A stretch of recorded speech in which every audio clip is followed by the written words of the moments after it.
la quatrième de la journée avec Monsieur Philippe Clergeau, que je vous demande d'applaudir également. Il va nous parler d'urbanisme régénératif pour des territoires en bonne santé. Monsieur Philippe Clergeau est professeur émérite au Muséum national d'histoire naturelle. Il est également consultant en écologie urbaine. Merci de nous faire l'honneur de votre présence. Je vous confie la parole pour une trentaine de minutes. À tout à l'heure. Merci, bonjour. Alors moi je vais avoir une entrée sur le vivant, puisque c'est un petit peu ce qui a été soulevé aussi tout à l'heure. L'urbanisme, c'est la complexité avec de multiples entrées. Et je vais surtout développer un petit peu les nouvelles orientations de l'urbanisme.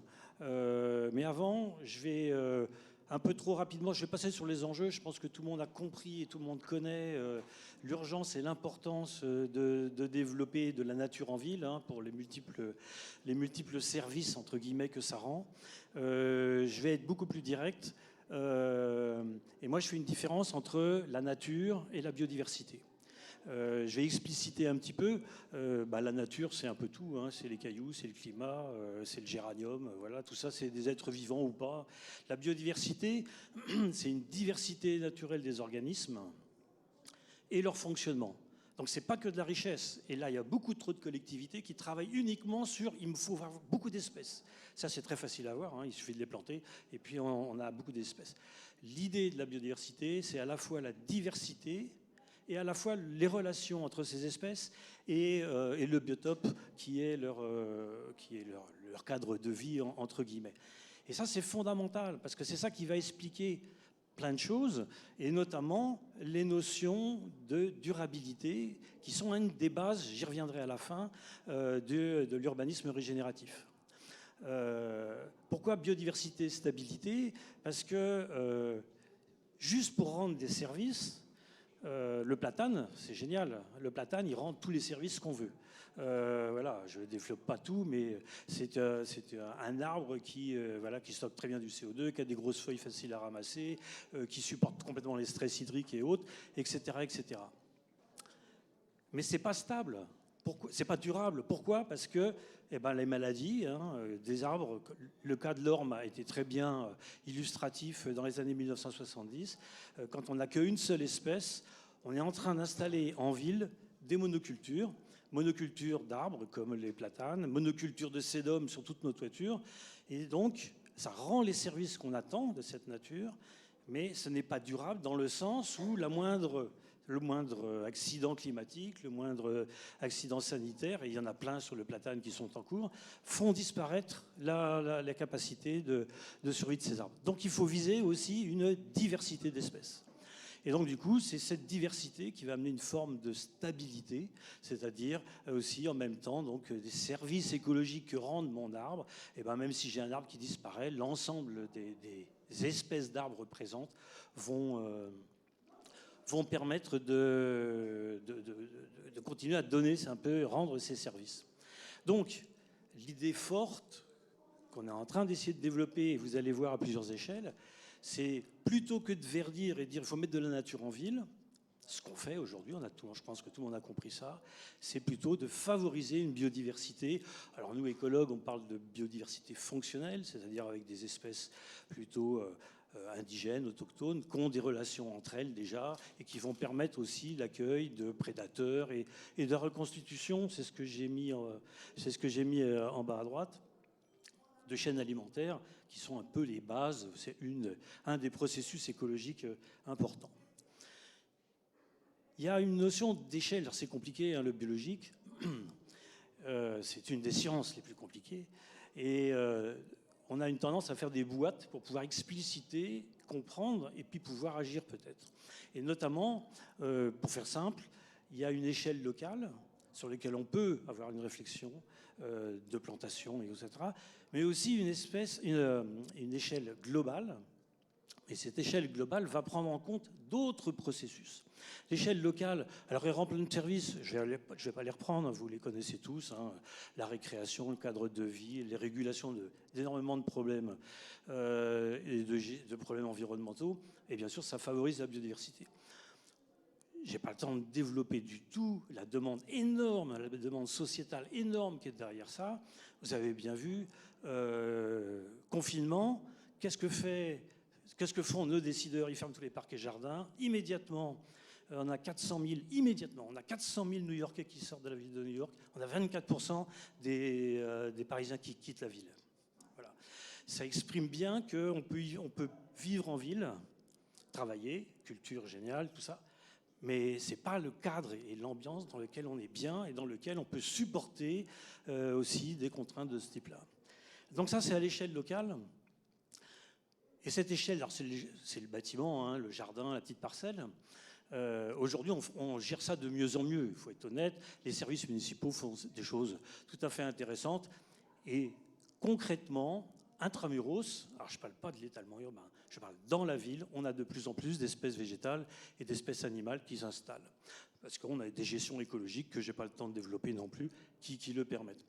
Alors moi, je suis chercheur en écologie, et donc du coup, j'ai mis, pour illustrer un petit peu sur quoi aujourd'hui on va en prospectif, et les questions qu'on peut se poser, notamment à cette échelle locale. On est en train de travailler plus sur le fonctionnement écologique des sols. On s'aperçoit qu'on connaît assez mal beaucoup de fonctionnement urbain. C'est un système qui est assez particulier. Et donc, du coup, on voit que quand on gère bien les sols, qu'on accueille pas mal d'espèces, on limite l'arrosage, on limite les espèces envahissantes, etc., etc. On a des recherches, il y a des thèses qui viennent d'être soutenues dans mon équipe sur quelle communauté végétale avec des espèces locales. C'est-à-dire que, est-ce que la tendance, je vous parle d'espèces autochtones ou autres, l'idée, c'est pas de mettre des espèces des champs partout dans la ville. Elles sont beaucoup moins florifères, etc., etc. C'est de voir si on peut avoir un mixte. On est en train, en fin de compte, de créer, c'est des néo-écosystèmes, c'est le terme que moi j'utilise facilement. Et ce qu'on démontre, alors c'est la photo, je ne sais pas si j'ai un... Je ne suis pas sûr d'avoir un pointeur. C'est les petits cubes que vous voyez là, les petits carrés que vous voyez sur une toiture. On a fait des manipulations, des expérimentations sur les toitures parisiennes. Et on a mélangé à la fois des espèces locales, des fleurs, des champs, des haies, et puis des espèces exotiques qu'on a l'habitude de planter dans tous nos parterres de fleurs. Et on s'est aperçu, alors je fais court, hein, c'est un peu plus compliqué que ça, mais on s'est aperçu que le mixte des deux est beaucoup plus favorable, et en fin de compte, qu'avoir que l'une ou l'autre.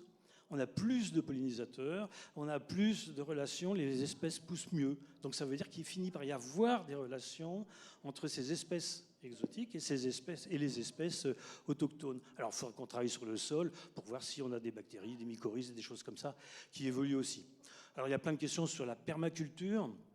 Alors, je suis à l'Académie d'agriculture, donc là, on a tout un travail qu'on essaye de mener aussi sur les intérêts de cette façon de cultiver différente. Hein. C'est complètement une philosophie, c'est pas juste un itinéraire technique qui serait un petit peu différent. J'ai absolument pas le temps de développer ça, mais c'est des objets de recherche qu'on aborde. Et puis des choses un peu plus concrètes qui intéressent plus les architectes notamment, puisque je travaille avec des architectes sur les matériaux, les techniques pour les façades vertes. Comment est-ce qu'on peut verdir des façades? Alors évidemment, on peut mettre des grillages, on peut mettre des éléments comme ça. Mais on a des techniques. Alors en bas, c'est des expérimentations qui sont réalisées au Muséum national d'histoire naturelle. Hein, on regarde s'il y a des espèces qui sont capables de tomber d'une toiture, si elles peuvent remonter. On travaille sur différents types de matériaux, voir comment les plantes s'installent ou pas. Et puis il y a un exemple très intéressant de R&D. Alors Chartier Dalix sera là demain, je crois, pour vous en parler. C'est une agence d'architecture de Paris qui a créé complètement un groupe scolaire en plein Boulogne-Billancourt, avec non seulement sur le toit une épaisseur de substrat suffisante pour pouvoir y mettre des arbres, vous voyez, mais aussi une vraie réflexion sur tous les côtés du bâtiment, avec des morceaux de béton. Alors on est en train de travailler pour faire autre chose que du béton, mais bon, c'est quand même la première démarche, avec plein de fentes pour voir si les plantes vont s'installer toutes seules, si des insectes s'installent tout seuls, si des oiseaux y arrivent, et ça marche. Pour l'instant, au bout de 3-4 ans, alors malgré quelques coups de chaud, vous en doutez, on a pas mal d'oiseaux et de petites plantes qui s'installent dans ces fissures qu'on a provoquées et qui ont été installées. Alors évidemment, il y a tout un travail aussi pour rendre les toitures et les murs végétalisés. Alors les toitures, on sait faire. Maintenant, on sait faire pour accueillir pas mal de faune. Hein. Les murs, c'est un peu plus compliqué, je n'ai pas le temps de développer. Et on est en train de tester aussi sur Paris ce qu'on appelle des wild roofs, c'est-à-dire on a amené du substrat, on a mis quelques supports et on regarde comment ça évolue. Et le principe qu'on vise, c'est de se dire si les plantes, elles arrivent toutes seules, peut-être qu'elles seront beaucoup plus adaptées que si c'est nous qui menons absolument nos pétunias et nos cosmos. Voilà. Donc du coup, on est en train de tester un peu ces choses-là. Ça marche pas mal. Les premières années, on a des résultats très intéressants. Alors évidemment, au début, on n'arrosait pas, donc ça posait des problèmes rapidement, mais c'est des choses assez intéressantes. Là, ce que je viens de vous expliquer, c'est l'échelle locale. Donc le jardin, le bâtiment. Et un des processus qu'on a peu pris en compte, voire pas du tout jusqu'à maintenant, c'est l'échelle globale. La ville, elle a changé, elle s'étend, mais c'est aussi tout un paysage et un paysage complexe.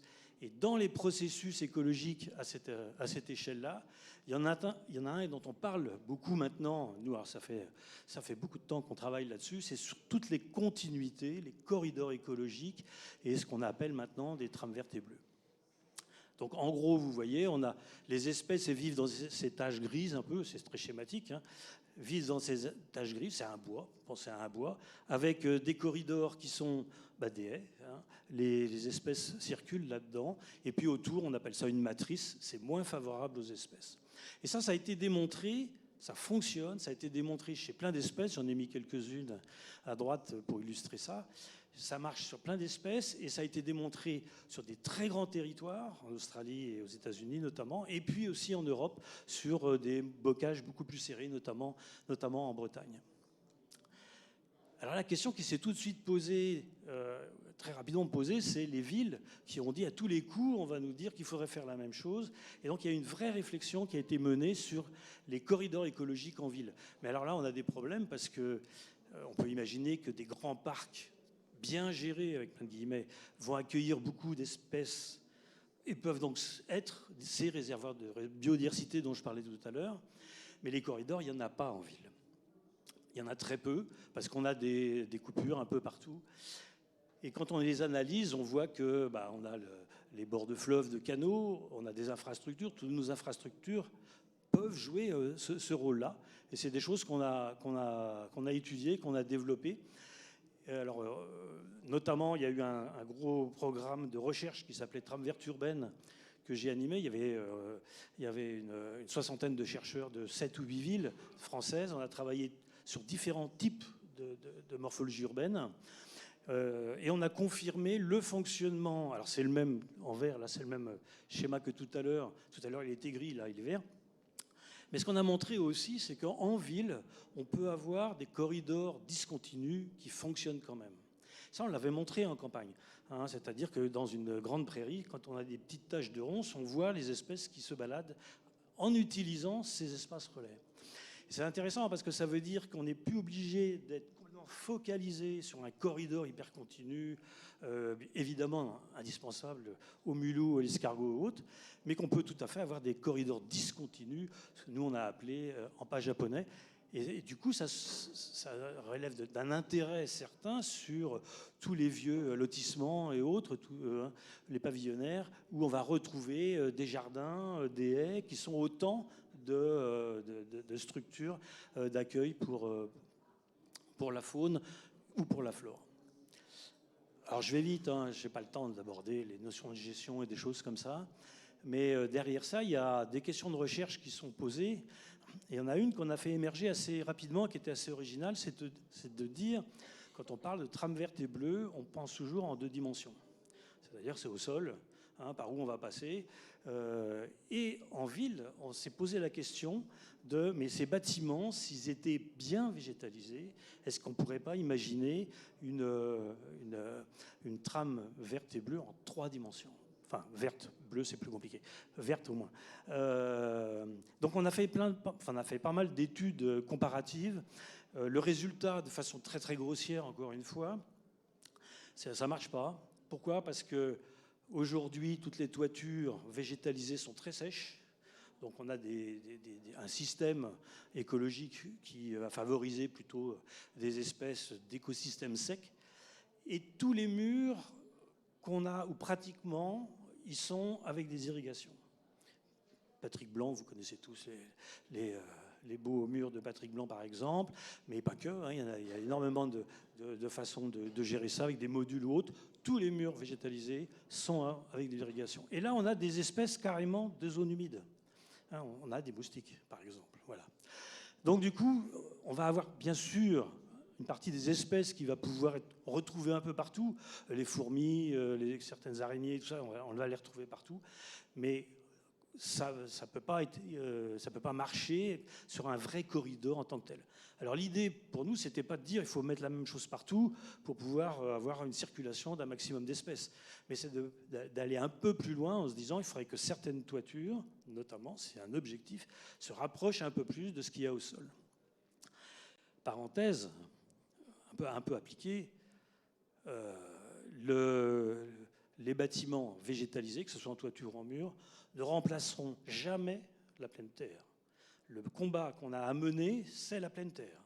Hein. C'est pour ça que les coefficients je ne vais pas rentrer dans les réglementations ou autres, mais aujourd'hui, les PLU, les coefficients de biotope, les coefficients de pleine terre ou autres sont complètement fondamentaux pour pouvoir faire que la ville fonctionne. Alors moi, je parle de la biodiversité, vous imaginez bien, la faune du sol et tout ce qui est en surface. L'eau, dont on a parlé déjà à plusieurs reprises aujourd'hui, est un élément complètement fondamental, évidemment, qui est complètement lié à ça. Avec ces idées-là, un petit peu, je vous donne juste un exemple. Donc, je suis consultant, je suis AMO aussi. J'ai travaillé sur plusieurs cas en France, à Toulouse ou en région parisienne. Et là, c'est un cas, j'ai travaillé avec l'agence Art and Built à Bruxelles. Et la question de la collectivité, c'était, on a des îlots fermés qui servent au milieu que de parking. On voudrait verdir tout ça, comment est-ce qu'on fait ? Le Viers, donc tout ce qui est boulevard, rue, c'est beaucoup trop serré pour pouvoir développer des choses.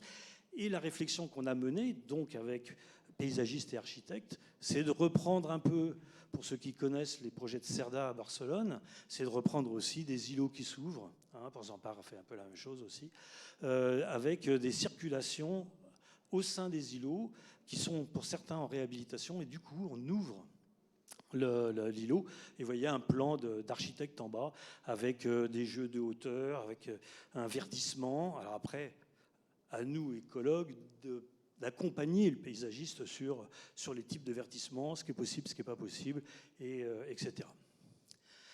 Alors une des questions de recherche qui va très vite, mais en même temps qui est en cours, c'est aussi la morphologie urbaine.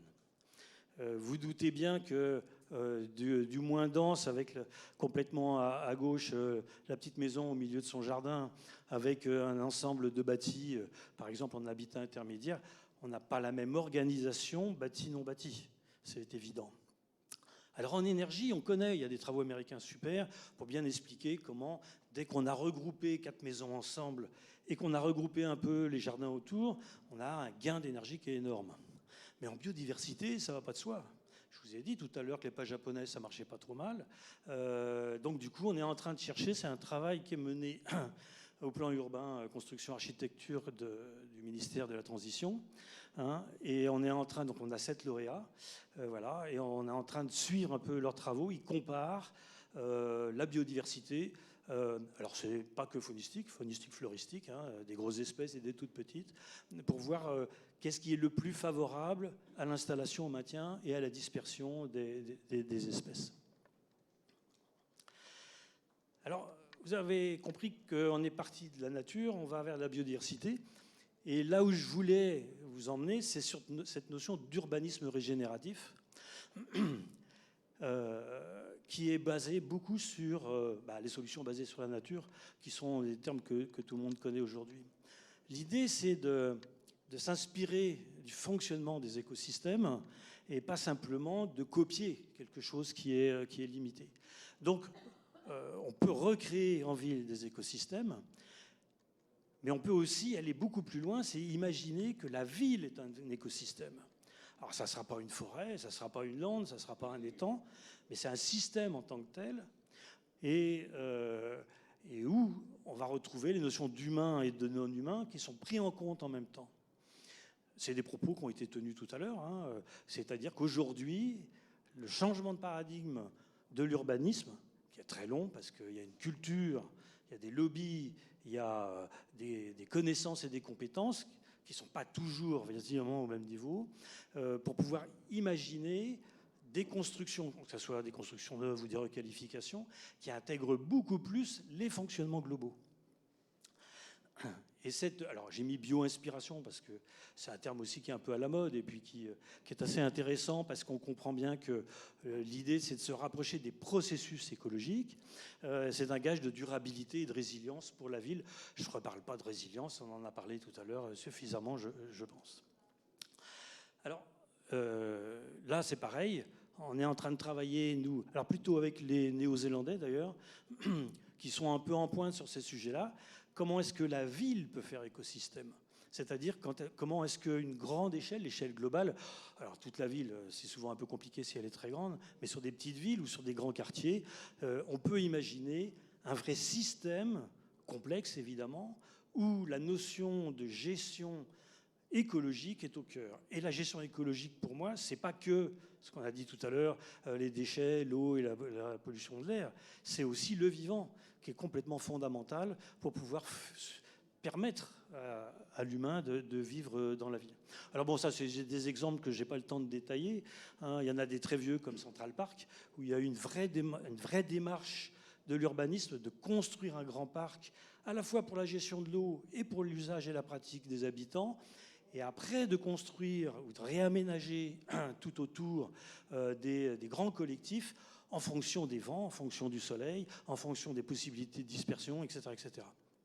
De plus près de nous, il y a un écoquartier à Brétigny, hein, où l'agence Terre a repris à peu près aussi la même démarche, c'est-à-dire un grand parc où la gestion écologique est au cœur du sujet, et après on va développer autour les jardins privés, les collectifs et autres.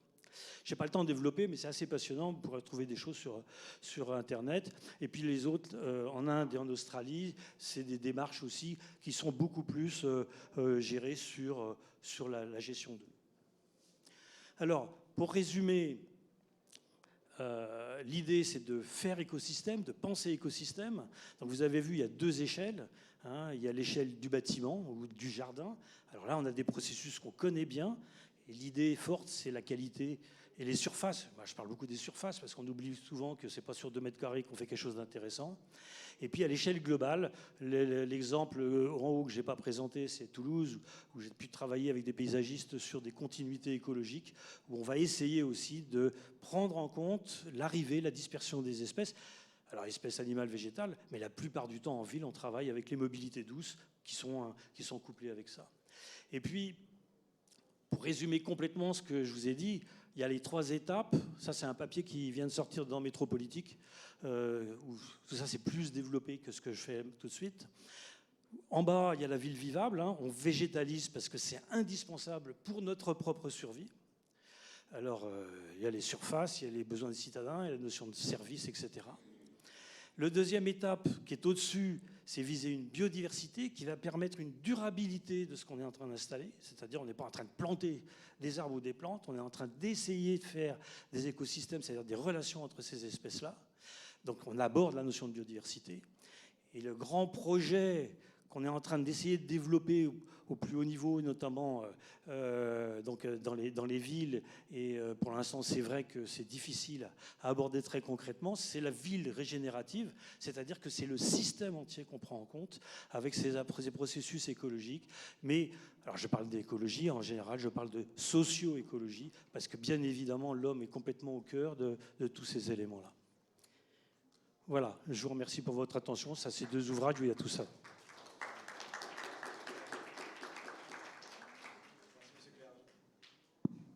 Merci Monsieur Clergeau pour cette intervention, ce keynote sur tout ça. On retient les pages japonaises d'expression que je ne connaissais pas, effectivement, ces petits espaces.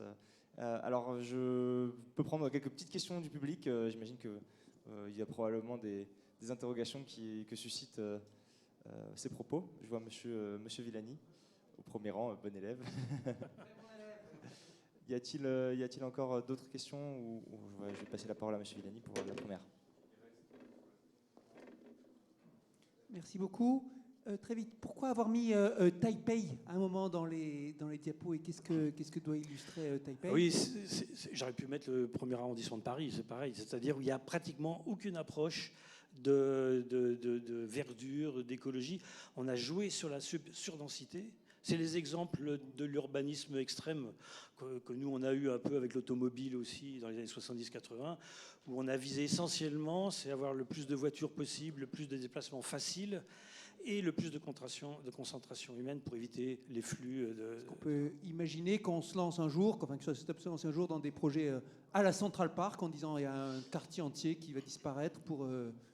Oui, c'est ce qui s'est passé un peu avec le Bretigny, là, où il y avait une espèce d'étang et les urbanistes ont décidé d'installer autour et en prenant en compte ces éléments-là. Oui, oui, c'est la démarche. Parce que le gros souci qu'il y a aujourd'hui, quoi qu'en disent les architectes, c'est que le diagnostic, il n'est pas toujours fait. Il faut être très honnête. Le diagnostic écologique, il n'est pas fait. Alors, je parle d'écologie, mais il n'est pas fait au niveau géographie. Il n'est pas fait beaucoup au niveau bassin d'emploi. Hein, il y a quelques villes qui le font, je sais, mais la plupart du temps, ça n'est pas fait. On arrive directement là-dessus. Et donc, du coup, en tant qu'AMO, je vois bien ce qui se passe. Hein, on nous demande tant de logements, les bâtis de telle façon. On va mettre les réseaux de mobilité et puis le chauffage, parce que maintenant, il est enterré. Il y a une petite variable d'ajustement à la fin. Et après, on va chercher le paysagiste pour qu'il décore. Et aujourd'hui, la démarche qu'il y a dans les cas que j'ai donnés, dans quelques écoquartiers, c'est pas encore toujours vrai. Et dans plusieurs municipalités, c'est vrai que ça avance, ça bouge tout doucement. Il y a une forme de diagnostic qu'on essaye de faire avec l'existant aussi, pour prendre en compte des flux, que ce soit d'eau, que ce soit d'espèces ou que ce soit de la topo. Hein. Mini question sur... Il y a un phénomène qu'on appelle parfois paradoxe de Brest, dans lequel des fois on peut améliorer la fluidité de circulation dans une ville en coupant des routes. Est-ce qu'on peut imaginer qu'une autre méthode, ce serait de dire que certaines voies deviennent juste des réservoirs verts et retrouver des trames? Quand c'est construit, alors c'est tout le problème de la désimperméabilisation, la débitumisation, que certaines collectivités vont démarrer avec le ZAN notamment, hein, puisqu'il va falloir compenser, on va retrouver peut-être d'autres choses. C'est plus difficile à faire, mais il y a des villes, moi je pense à Rennes notamment, mais il y en a eu d'autres, où effectivement on a pris sur la voirie pour pouvoir construire notamment des immeubles, parce que c'était des boulevards qui étaient beaucoup trop surdimensionnés à une certaine époque. Et puis il y a eu plein de projets qui ont été stoppés. La petite Amazonie à Nantes, c'était une grande entrée d'autoroute. À Rennes, je connais plus l'ouest de la France que les autres, mais à Rennes, c'est pareil. Hein, il y a tout jusqu'au centre, c'était des immenses boulevards qui étaient en connexion avec les autoroutes. Et Marseille, qui est un des derniers cas, je crois, où on a cassé tout un bout d'autoroute qui arrivait jusque dans le centre-ville pour faire, en fin de compte, ce qui se fait aujourd'hui, pour faire un grand parc linéaire. Donc il y a une tendance, effectivement, à réfléchir à ce qui a été fait il y a 40-50 ans. Voilà. Dernier mini-truc, parmi les trames ou les choses qui vont avec la ville et qui sont des questions de pollution et d'intégration de l'environnement, il y a la question des égouts, avec les problèmes des eaux usées, de l'eutrophisation dans certains endroits, avec le problème qu'il y a ce conflit de déchets entre la campagne et la ville sur qu'est-ce qui va faire les engrais et tout ça. Il y avait aussi une réflexion sur ce genre de choses, j'imagine. Alors, sur l'eau, je ne suis pas trop spécialiste, mais bon, en gros, sur l'eau, aujourd'hui, n'importe comment, c'est du zéro sortie de site. Donc, on est tout en infiltration. Donc, tous les projets, c'est avec des nous, à minima. Voilà, ça, c'est clair. Puis là où on a des problèmes, c'est parce qu'on a sous-dimensionné à certaines époques. On attend à Paris, quand est-ce qu'il va y avoir la prochaine inondation. 1911, catastrophe, etc., partout. On s'attend à ce qu'on ait la même chose dès qu'on aura 3 orages de suite, parce que les égouts de Paris sont sous-dimensionnés. Et la solution, c'est petit à petit d'infiltrer, d'où les toitures végétalisées, d'où planter de plus en plus. Il faut qu'on intègre de l'eau, de la terre qui permette cette infiltration. Donc ça, c'est clair que c'est un des outils, c'est pas le seul, hein, bien évidemment.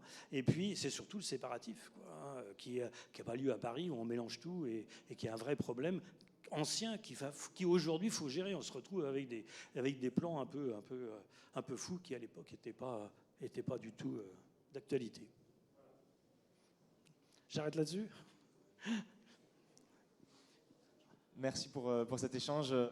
Merci, merci. On peut applaudir Monsieur Clergeau. Je vous remercie d'avoir tenu le timing et réduit de 1 ou 2 minutes le temps que nous avions pris en retard. Alors, bon, j'espère que tout le monde est encore bien avec nous, puisqu'il nous reste 2 interventions aujourd'hui. Une discussion en duo, puis une seconde à laquelle je participerai pour l'interview de notre dernier invité de la journée.